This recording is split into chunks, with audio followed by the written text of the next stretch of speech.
An Ecowas regional court sitting in Abuja has ordered the Nigerian government to pay $244 million in compensation to those affected by the Biafran war.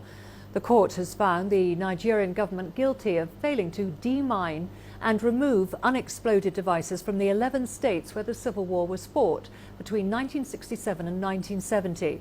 CGTN's Kelechi Emekelem has more. Applicants and defendants are all seated at the Ecowas Community Court of Justice in Abuja, Nigeria's capital. They're here to witness the final ruling on a case that has been in the books for 5 years. It's a case that pitted the federal government against post-Biafran war claimants. Most of them have been maimed by mines and explosives left behind by the Biafran war. What's more, vast farmlands have also been abandoned for fear of accidental trigger of explosives scattered in the region.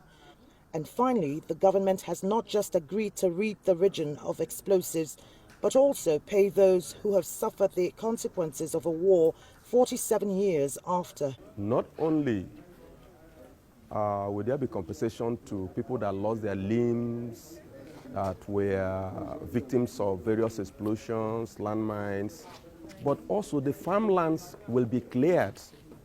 The farmlands will be cleared of all these bombs. You know, for 40-something years now, majority of the farmlands in the southeast and south-south has laid fallow because of fear of explosion.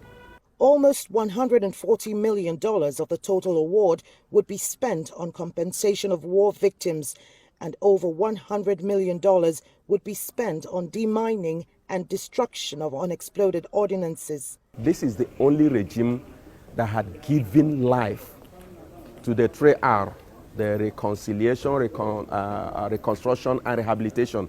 It has all been words and no action. And so we thank the present regime for taking this bold step, for agreeing to out-of-court settlement. The Biafran War involved 11 states in southeast and southern Nigeria attempting to break away from the Nigerian state. It lasted only 2 years and 6 months, but the cost was colossal. Over 1 million people were killed, and the scars of the war are still evident nearly 5 decades later. This ruling comes in the wake of fresh calls for Biafran breakaway, and President Buhari has already spoken about it with an uncompromising tone. He said the unity of Nigeria shall not be negotiated, and those pushing for a breakaway shall be dealt with firmly. Kelechi Emekelem, CGT and Abuja, Nigeria.